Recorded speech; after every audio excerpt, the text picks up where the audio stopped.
మలబద్ధకం అంటే ఇదే. మీరు ఎప్పుడూ ఏదో ఒకటి మేస్తూనే ఉంటారు. దక్షిణ భారతదేశంలో మేము ఒక మ్యాజిక్ కనుగొన్నాం. ఇది ఆహార నాళాన్ని పరిశుభ్రంగా ఉంచుతుంది. A clean colon is very vital for health.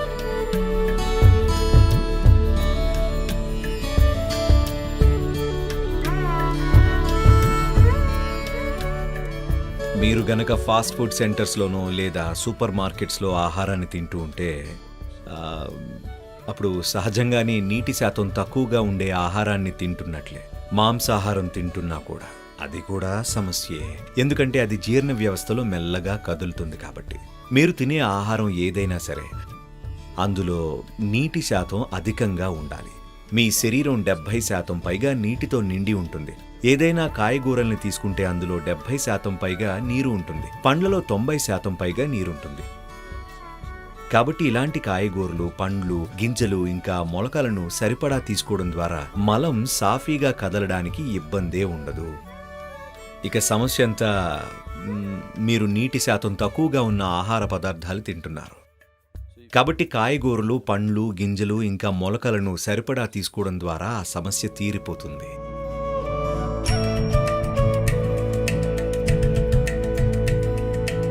మలబద్ధకం అంటే ఇదే. మీరు ఎప్పుడూ ఏదో ఒకటి మేస్తూనే ఉంటారు. ఒక భోజనానికి మరొక భోజనానికి మధ్యలో ఏమీ తీసుకోనట్లయితే మలబద్ధకం సమస్య రానే రాదు. ఎప్పుడు మేస్తూనే ఉంటే అదే సమస్య.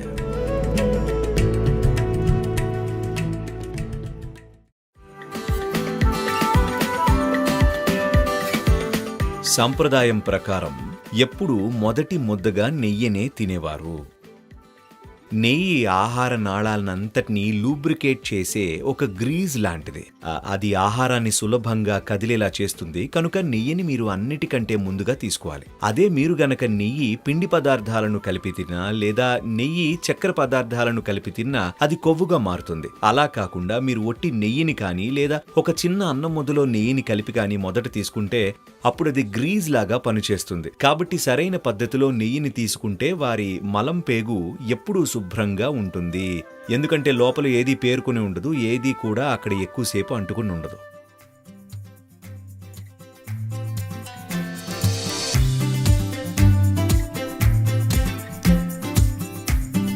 ఇక్కడ ఈషా యోగా కేంద్రంలో ఒక చిన్న గోళీ సైజులో ఉన్న పసుపు, వేప ఉండలతో రోజు మొదలవుతుంది.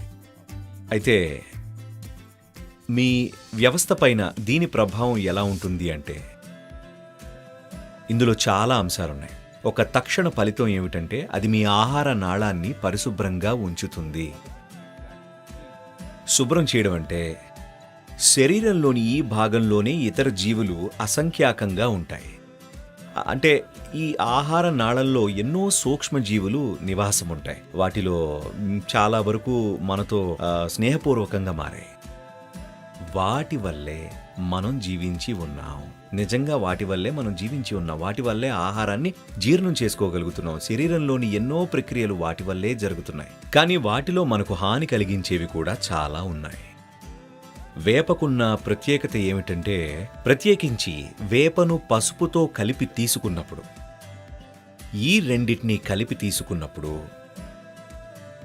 మన శరీరానికి అవసరం లేనివి, ఇంకా శరీరానికి హాని కలిగించేవి, ఇంకా ఏవైనా పరాన్న జీవులు ఉన్నట్లయితే ఇవన్నీ తొలగించబడతాయి. ఆరోగ్యంగా ఉండాలి అనంటే మలం పేగు ఎప్పుడూ శుభ్రంగా ఉండడం ఎంతో ముఖ్యం.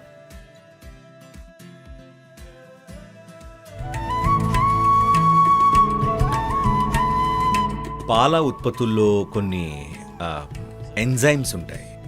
వీటిని నేడు బట్టల తయారీలో జిగురు లాంటి పదార్థాలను తయారు చేయడానికి ఉపయోగిస్తున్నారు. ఈ పదార్థాలు నీటిలో కరగవు. కాబట్టి మీరు పాల ఉత్పత్తులను ఎక్కువగా తీసుకుంటే అవి వెళ్లి మీ పెద్ద పేగులో పేరుకుపోతాయి. సునాయాసంగా బయటకు పోగలిగే వ్యర్థ పదార్థాలు వ్యవస్థ నుండి బయటకు పోలేవు.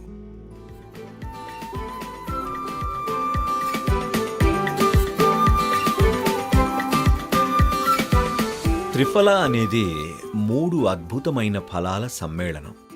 అవి ఉష్ణమండల ప్రాంతాల్లో దొరుకుతాయి. ఈ 3 ఫలాలను సరైన పాళ్లలో కలిపి కాస్త నీటితో కానీ లేదా ఒక స్పూను పాలతో కానీ లేదా తేనెతో కానీ కలిపి తీసుకుంటే వ్యవస్థ శుద్ధి చేయబడుతుంది. ఒకవేళ మీకు అవి దొరక్కపోతే దక్షిణ భారతదేశంలో మేమే మరొక అద్భుతాన్ని కనుగొన్నాం. దాన్నే ఆముదం అంటారు. కొంచెం అంటే కొంచెం, ఒక్క అర స్పూను ఆముదాన్ని ప్రతిరోజు రాత్రి వేడి చేసి నీటితో కానీ లేదా పాలతో కానీ కలిపి తాగండి. మీ మలం పేగు ఎల్లప్పుడూ శుభ్రంగా ఉండడం మీరే చూస్తారు.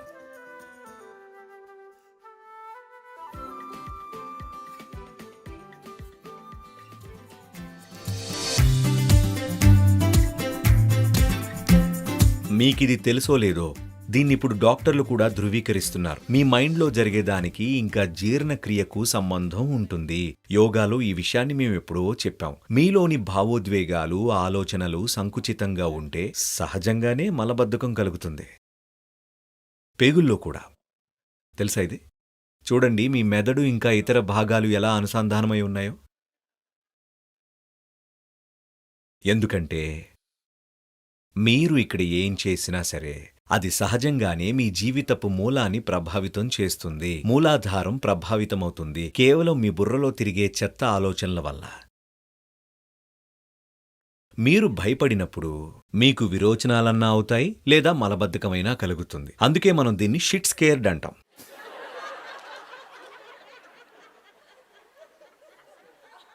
వస్తే ఎప్పుడు పడితే అప్పుడు అది వచ్చేస్తుంది, లేదా అలానే నిల్వ అయి ఉంటుంది. ఆ రెండిట్లో ఏం జరిగినా దానర్థం మీరు భయంతో ఉన్నారు అనే. మీ మైండ్లో జరిగేదానికి ఇంకా జీర్ణక్రియకు సంబంధం ఉంటుంది.